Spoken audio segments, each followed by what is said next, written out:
আজকে আমার ছাদ বাগান আপনাদের ঘুরে দেখাবো। তো আজকে কি কি রান্না করবো সেটাই শেয়ার করবো। আসসালামু আলাইকুম, কেমন আছেন সবাই? আশা করি ভালো আছেন, আমরা ভালো আছি। তো আজকে আমি এখন পাবদা মাছ রান্না করব।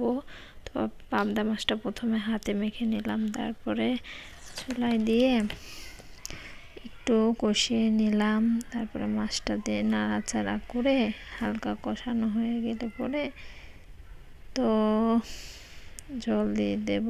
এই তো রান্না কমপ্লিট। এইবার সাথে রান্না করব হচ্ছে তেলাপিয়া মাছ। তো মাছটা প্রথমে হলুদ লবণ দিয়ে মেখে আধা ঘন্টার মতো রেখে দেবো, তারপরে তেলে ভেজে নেব। তো আমার রান্নাঘরে তো সেরকম পর্যাপ্ত পরিমাণ আলো নেই দেখে সেই জন্য কেমন অন্ধকারে তো মাছ ভাজার লাস্ট লুক।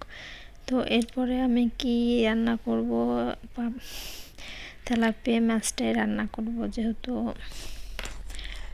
এই এই তো রান্না করছি, তো পেঁয়াজ মাছ তেলে দিয়েছি, সকল ধরনের মশলা দিয়ে কষিয়ে নেব। দেখেন আমি তেলাপিয়া মাছটা কী দিয়ে রান্না করব। যেহেতু আমার প্রতিদিন একটা না একটা ভিডিও দিতে হয়, সেহেতু আমি যা রান্না করি তাই ভিডিও দিই। তো ভিডিও দেওয়ার সময় এত শব্দ হয় কি বলবো।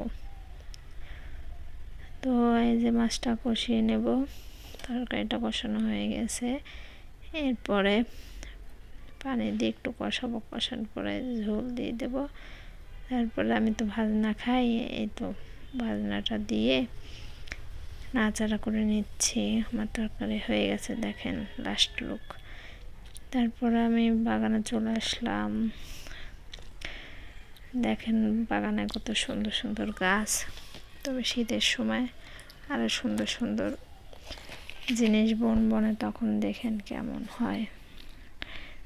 এই যে মরিচ গাছে ফুল ধরছে, সবে গাছ উঠছে, পেয়ারা গাছে পেয়ারা ধরছে। এটা হচ্ছে সকালের লুক। তো অনেক সুন্দর, মাশাল্লাহ মাশাল্লাহ বলবেন সবাই। পুঁই শাক তো অনেক সুন্দর, দেখেন লাল শাক আছে, বেগুন গাছ আছে।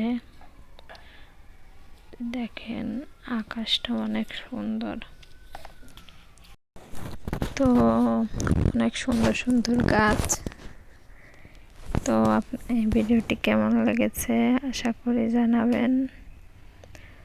তো দেখেন হালকা হালকা রোদ আছে আকাশে, চারিদিকে কত সুন্দর গাছ, বেগুনি গাছ, কাঁঠাল গাছ। তো ভিডিওটি কেমন হয়েছে জানাবেন। দেখেন কত সুন্দর মরিচ গাছ, ফুলের বাগানও আছে এখানে, গোলাপ ফুল কত সুন্দর।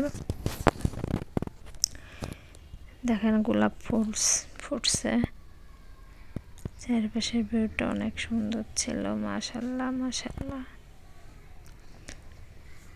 তো ছাদে আমরা তিনজনে উঠেছি, দেখেন আকাশটা অনেক সুন্দর। তো সবাইকে আল্লাহ হাফেজ।